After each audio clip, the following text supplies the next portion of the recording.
Imana yaturinze kandi Imana yabarinze. Thank the Lord that He has protected us and been with us. Imana yakoze ibi akicyubahiro. And the Lord that has done that, we give Him praise. Imana yaturinze icyumweru cyose gishize. And He's protected us through the days that passed. Tugatanga umunsi. And this now. Before we start the word in which we lift up, we'll read in what has been put in Acts.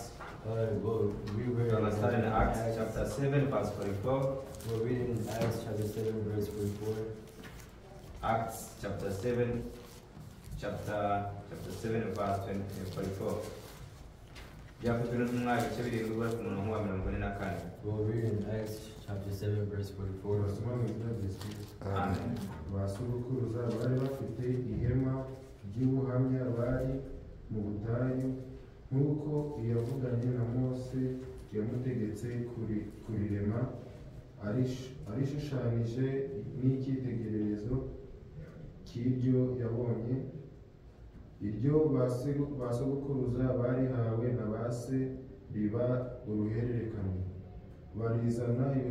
Barizana Yosuwa abagiye imbere ubwo batsindaga amahanga ayo Imana yirukanaga imbere yabo kugeza mu gihe cya Dawidi wari utonye imbere y'Imana asaba kubakira Imana ya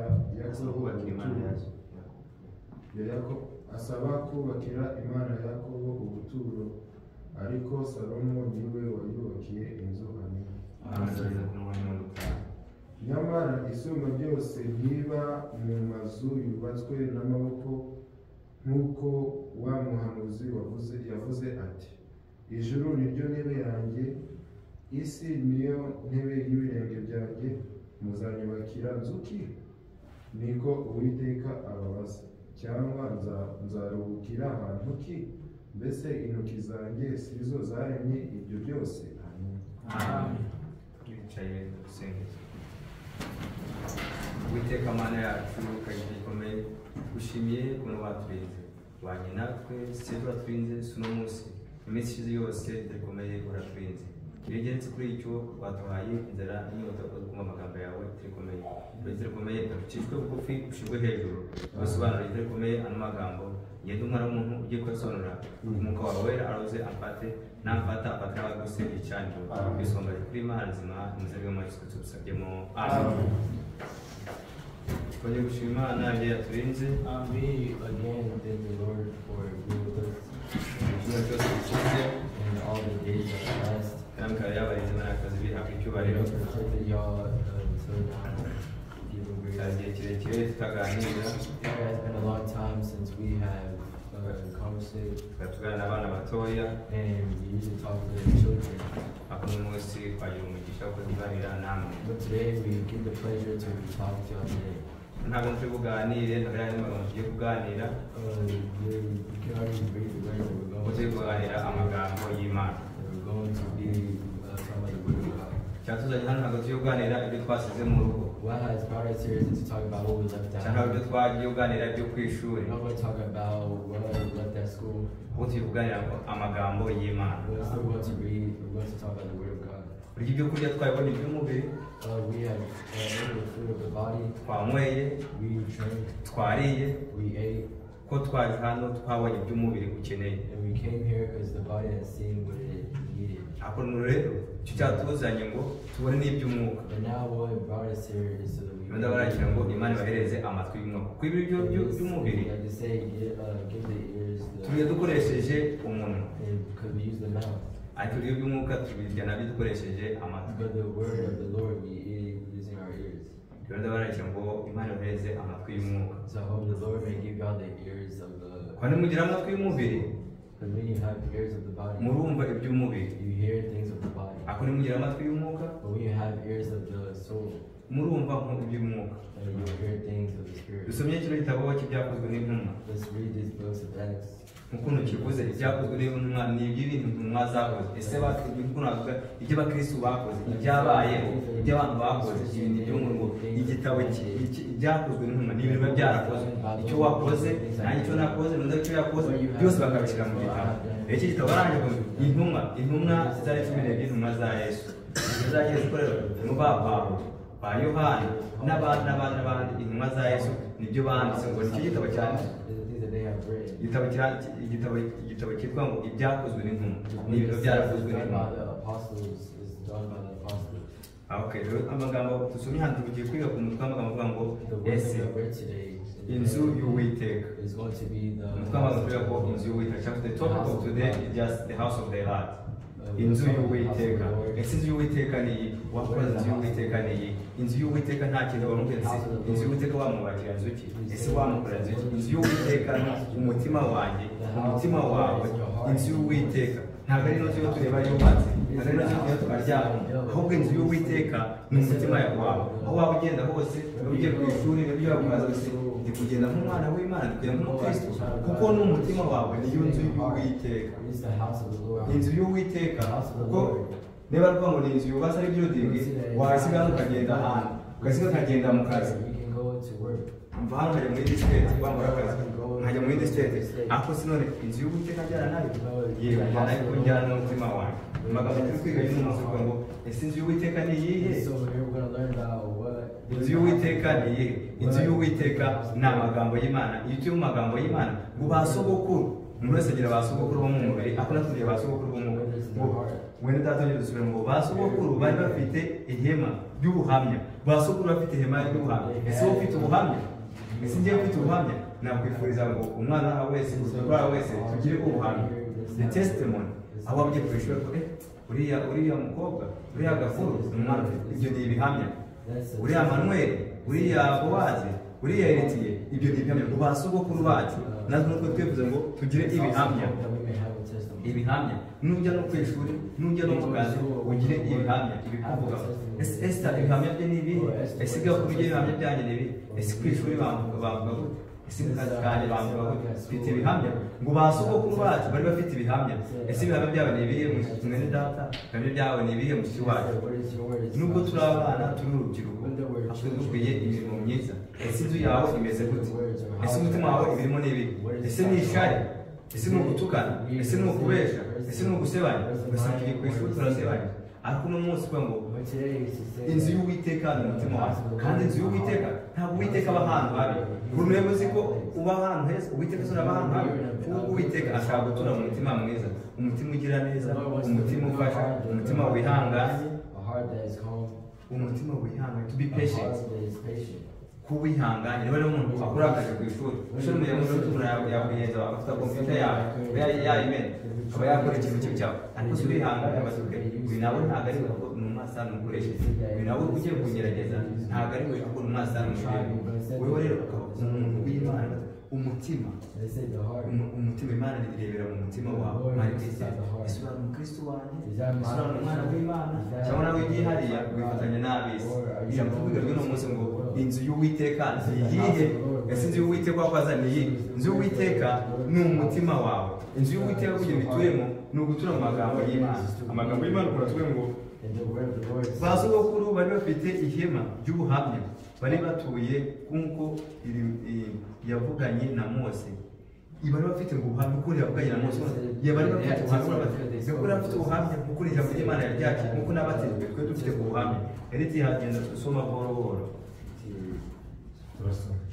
Basogokuru bari bafite ihema ry'ubuhamya. Basogokuru bafite ihema nuko basogokuru bafite ibihamya. Basogokuru ni bande? Ninde bambara sogokuru? Yakamishije abantu sogokuru simumeze. The sogokuru grand mom hakuryo. Basogokuru ababyeyi bacu bafite ubuhamya. Ababyeyi bacu mu buryo bw'umwuka ni bande? Nabangabo basogokuru bafite ubuhamya komeza riti. Nk'uko yavuganye na Mose yamutegetse kurirema nk'uko Imana yabwiye na Mose ikamutegeka kurirema komeza abishushanyije n'icyitegererezo cy'iryo yabonye iryo ba sogokuruza barihawe na ba se riba uruhererekane barizana Yosuwa abagiye n'ucyakora cyo bagatoya turakomeza ngo barehererekanye ni ya magambo y'Imana basohoka ukuntu ijambo ry'Imana ababyeyi banyu baryakiriye niko natwe twaryakiriye niko natwe tuzahereza namwe muri kuryakira natwe ubwacu twaje muri ekole natwe ubwacu twicega tukuntu muri ekole abatwigishije muri ekole wanyigishije ni se wowe nguyu niba wanyigishije muri ekole nakumbuka niba batwishije muri ekole yanjye baratwigishije natwe umunsi barabidusigira ijambo ry'Imana natwe turi kuryigisha hamwe kuko ni ubuhamya ubona basokuru uko bategetswe amagambo y'Imana uko basokuru bayatwigisha niko natwe umunsi tuyatuyemo kuko natwe tugomba kubituramo tukagira n'ubuhamya ahubwo si ngo umutima wawe urimo iki ese umutima wawe urimo urukundo ese umutima wawe urimo kugira neza ese umutima wawe urimo kwicisha bugufi urimo gusaba imbabazi muri abantu batoya bansanga ese uzasanga kandi usuzugura ese uzasanga Imana kandi utugana ku ishuri kandi ubeshe aho baje ku ishuri iki cyabaye abantu babeshe ni wewe abantu bagira utunyanga ni wewe mbese kandi uzasanganira umwami kandi ufite amajyamba ku ishuri ikintu ntabwo tugishaka niba ari ku ishuri niba ari ahantu aho hose ndetse n'umubyeyi mu bana batoya mujye mwumvira ababyeyi banyu uzagira uburema mwese urakaye nusuzugura mujye sinshaka uko waba umeze kose urasuzuguye mbese uzabona Imana kandi usuzugura ntabwo uzabona ahubwo utegereje kurimbuka nyamara ijambo ry'umunsi turi kwiyavuga ngo inzu y'Uwiteka nta yindi ni umutima wawe kuko atari ano mazi dutuyemo ano mazi turagenda tukayasiga iyo ugiye ku ishuri inzu yanyu isiga aho ngaho hano hepfo haravuga ku ma 49 ngo ijuru niryo ntebe yanjye ijuru ni intebe y'Imana urukumva ijuru niryo ntebe yanjye isi niyo ntebe y'ibirenge byanjye muzanyubakira nzuki niko Uwiteka abaza cyangwa nzavukira mu hantu ki mbese intoki zanjye sizo zaremye ibyo byose ari kutubaza mbese ko ngo wakubaza ngo inzu y'Uwiteka ni Isaac inzu y'Uwiteka ni wakubaza when somebody asks you where the house of the God bamusubiza ngo iki heaven you say heaven no ntabwo ari inzu y'Uwiteka ari mu ijuru ahubwo inzu y'Uwiteka ni mu mutima wanjye umutima wawe kuko ibyo ukora byose Imana irakureba ni wambesha ati urimo gukora iki kuri chat kwandika n'umuntu ati Uwiteka kuri gukora iki habesha umubyeyi wanjye nyamara ngiye umutima wanjye urabizi ibyo nari kureba game nari ndi gukina mu magame habesha ndi gucatinga naruna kandi kubesha ibyo tutuvuye ngo uno munsi umutima wawe niwo rusengero rwawe umutima wawe ni Imana igiye gutura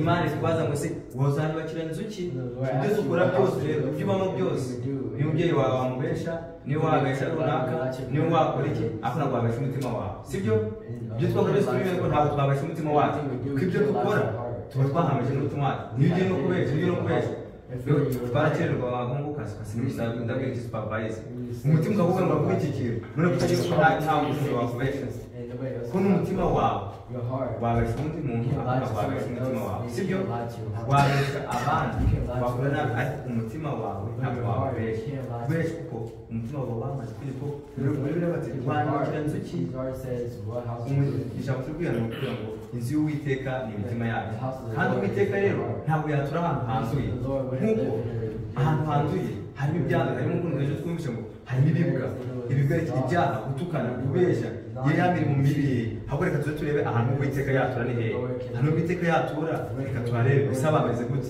niba twumvise aho Uwiteka atatura hano naho Uwiteka ni hehe yatura none sibyo katurebe turebe Abagalatiya 6 Abagalatiya igice cya 6 mu 22 turebe Uwiteka yatura kuko nitumara kumenya Uwiteka yatura natwe turasiga tugati Mana mpereze ko Uwiteka azatura mu mutima wanjye dore n'umunsi biragenderagamo bihinduke ibyo nakoraga bihinduke ko dushaka ngo Abagalatiya igice cya 22 reka turebe mbese aho dukwiye gutura ariko rero imbuto z'umwuka ni urukundo nuko ngo tugwe gutura mu ki mu rukundo tugomba gutura mu rukundo niba kayumva ngo cyagutura tura mu rukundo nutura mu rukundo Imana iratwe Imana yabatse Imana ni urukundo Imana ni iki ni urukundo n'umunsi witwa ngo urukundo gatungo ariko rero imbuto z'umwuka ni urukundo n'ibyishimo n'amahoro uzikwitwa byishimo uzikwitwa amahoro ubwo yagushaka uri amana muye mahoro uyu ni byishimo uyu ni urukundo ariko rero Imana itura mu rukundo Imana ikagendera mu mahoro ariko rero umuntu urwara ku ishuri ugenda kwishura sinzi ku ishuri ureba hano mubigira twe kwishura bagira abantu bese baba bakomeye cyane nimukora nakubita ariko twe turavuze ngo tugendere mu rukundo ariko rero imbuto z'umwuka ni urukundo ibyishimo n'amahoro no kwihangana niba bahura n'ikigeragezo nubwo turi abana bato ariko duhura n'ibigeragezo ntibazari bahura n'ibigeragezo nubwo muri abana batoya ikigeragezo Imana bahumugisha guhura n'ikigeragezo ahubwo kihanganira guhura n'ikigeragezo cy'umwarimu guhura n'ikigeragezo cy'umwana mwicaranye ku ishuri n'ubwo kiba umwana akakugerageza umwana akagusereza ngo dore reba nguremure bino bya by'ifreni ibi dore tubwire ngo ibigori ibidage byinshi ngo dore abantu batajya bambara n'amapantaro akaza gusereza sibyo iyo babwira abakobwa mbese bakabwira ubwo twatari Imana wewe no kucyutajya usuka wewe mwana akagusereza akaguha uburenganzira bwawe mbese birakureba nakwishimiye Imana ko buri muntu ikigera no kwihangana ugomba kwihangana abantu bakaza kudutesha n'usuku kwihangana ngo oya ngiye kurenza icyo nakiriye ngiye kurenza icyo ntuyemo ntabwo ibi nabijyamo ntabwo ibi nabituramo kuko njyewe ndi urusengero rw'Imana ni njyewe ndi umuhamya w'ahangaha ndi ambassador of the God uri ambassador w'Imana uri ambassador w'Imana ugomba gukora ibyo Imana ishaka iyo uvuze muri ambassador w'ikigo runaka iyo dukora muri Amazon twambara tayi za Amazon tugaragaza ko turi abakozi ba Amazon iyo dutwaye uri doctor kwambara ijiri ya doctor niba uri umukozi w'Imana ugomba gukora nk'uko Imana ivuga cyangwa twumva icyo Imana ishaka kwihangana no kugira neza bana batoye umugire neza batigare muri agutumye se wamurera ikintu runaka kugira neza ese kugira neza ni gute gufashanya kuko ntazi ikintu gakimfasha ese ufite akazi wamfasha kujya kurekera ese ko ntazi gusoma icyo gihe wamfasha kwakira twese Imana yaduhaye ubwenge bungana kandi twese ntabwo yaduhaye Imana ibintu bingana ushobora kubuza kino kintu ugiye ntakizi ese wamfasha ese wamfasha ukamurera n'homework agiye ko ntayizi akakwigisha gufasha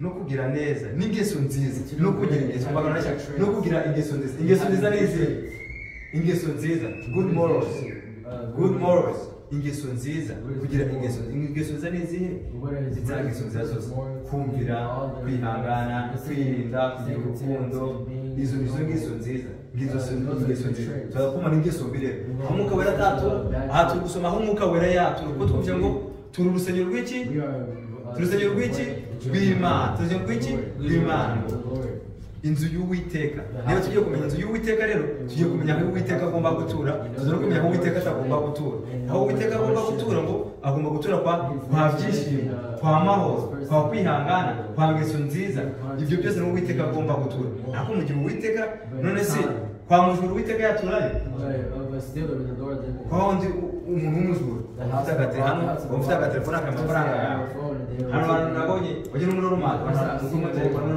umuroromata akagenda akiba akarya ibintu byose aho Uwiteka ntabwo yahatura Uwiteka ntabwo ajyana n'icyaha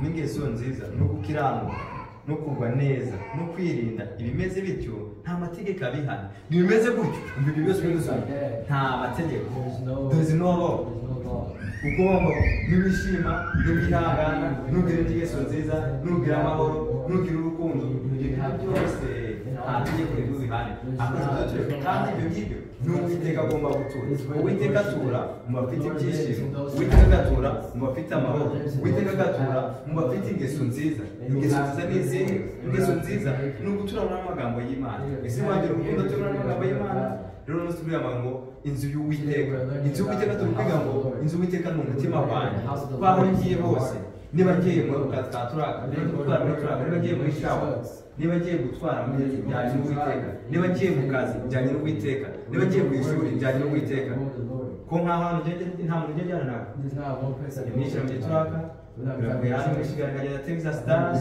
n'ingenge mbese nzi urukundo ariko wumva ndi kugenda ati umutima wanjye uri n'uwiteka niba nawe ugiye ku ishuri rero ujyana n'uwiteka aho waba ugiye hose niba wagenda kwishima ugenda kureba imana turimo tw'imana akazi kose urimo niba ujya ku ishuri uzi kuriya mwana ari umwana w'imana ugomba gutandukana n'ab'isi tugomba gutandukana n'abana b'isi ukabitandukana niba ngiye mu kazi ko ndimo uriya mwana uriya muhungu umeze kuriya muhera katambaye katifashe nk'aba ngaba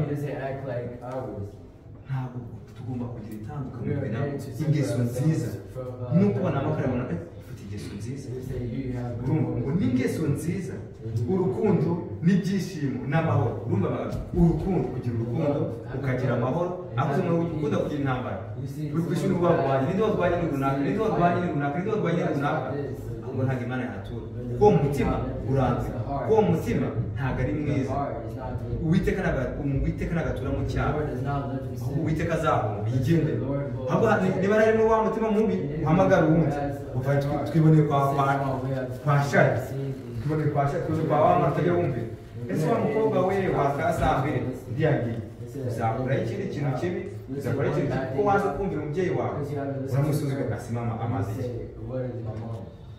okay, reka tubu rero twumve ahantu akagambo gake twigendere amasaha arageze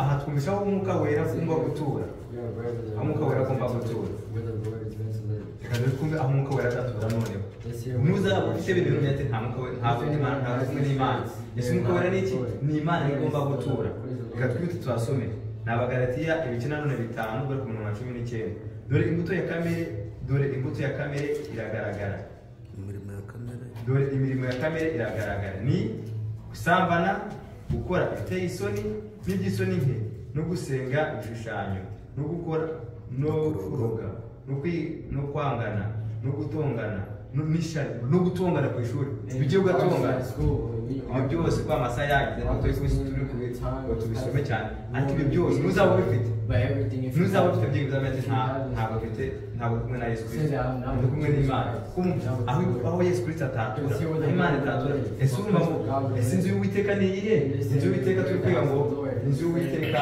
ni umutima ufite ingeso nziza ni umutima ufite urukundo inzu y'Uwiteka ugorora amagambo yacu n'umunsi ni umutima wanjye niwe nzu y'Uwiteka kwe amasaha nageze saa 7:31 amagambo yacu twiga ngo inzu y'Uwiteka iyi inzu y'Uwiteka turumvishe ngo ni umutima wanjye ni umutima wawe aho uzajya hose uzajya gukora cyose ibyo byose umutima wanjye urakirangutse nukora ikintu kibi umenye ngo ntabwo ndi kumwe n'Uwiteka nukora ikintu cyiza umenye ati ndi kumwe n'Uwiteka ngiyo imirimo myiza ngiyi n'imirimo mibi ngiyi ese ushaka kuba hehe wakoze akanya mu rugero dushaka kuba hehe dushaka kuba kwa Yesu dushaka kuba kwa Shetani rero uno munsi ndifuza ngo umutima wawe inzu yawe ko niyo uvuye mu mutima wawe iyo bari gupima umuntu umutima wagiye bagate gutera hatwiti yawe iyo umutima wagiye wanafuye rero n'umwuka ariko bimeze niba umutima wawe utemeye ko Yesu Kristo aturamo nawe uzaba wapfuye ushobora kuzaba uri kugenda ariko wapfuye kuko nugira ibimenyetso iyo umuntu yarwaye agira ibimenyetso umutwe ukakurya ukagira umuriro warwaye ukadusya tugashyira igipimo kugaragaza 189 urarwaye iki ni ibimenyetso naha rero ibi ni ibimenyetso imirimo ya kamere ntuzabigufite kwe n'umuhungu uri ahantu ufite amadrede ku mutwe wowe yarinda kuko warinda ubaza ngo uyu mufrere usanze uyu mwene data ufite amadrede usanze bafite amadrede mwavuga ngo uyu mufrere mwamusanga ngo mwarebe fresh musanze umunsi umwe ngewe mfite inzoga n'icyo wenda mu kabari sitya n'icyo nka nifite wenda ngirira inzoga ndi kwiyungura mwansuza izo ni ikimenyetso cy'iki ko ntabwo ndi kumwe n'umwuka we ntabwo ndi kumwe n'Imana ariko gusa mfite urukundo gusa mfite amahoro mfite kwihangana n'ingeso nziza burya ngaho ati uyu ni umwana w'Imana ashobora kujya kugira umunsi biga ijambo rivuga ngo inzu y'Uwiteka burya inzu y'Uwiteka ari umutima wanjye umutima wawe umunsi twakurarikiraga ngo nawe wakira Uwiteka ubaze ngo Imana uze uture umutima wanjye utere ku mutima wanjye amasaro yageze gatwakire mwene data adusoreza amateraniro yacu uno munsi washatse n'abasaba amateraniro twayatangije Imana umugisha twiga ngo inzu y'Uwiteka ese inzu y'Uwiteka wamubakira inzu ki niyo ikibazo cyawe ngo inzu y'Uwiteka burya umutima wawe inzu y'Uwiteka n'umunsi umenye ko umutima uzajya hose bizabikora byose kujyana n'Imana cyangwa kujyana n'Imana Imana ibahe umugisha tuzasubira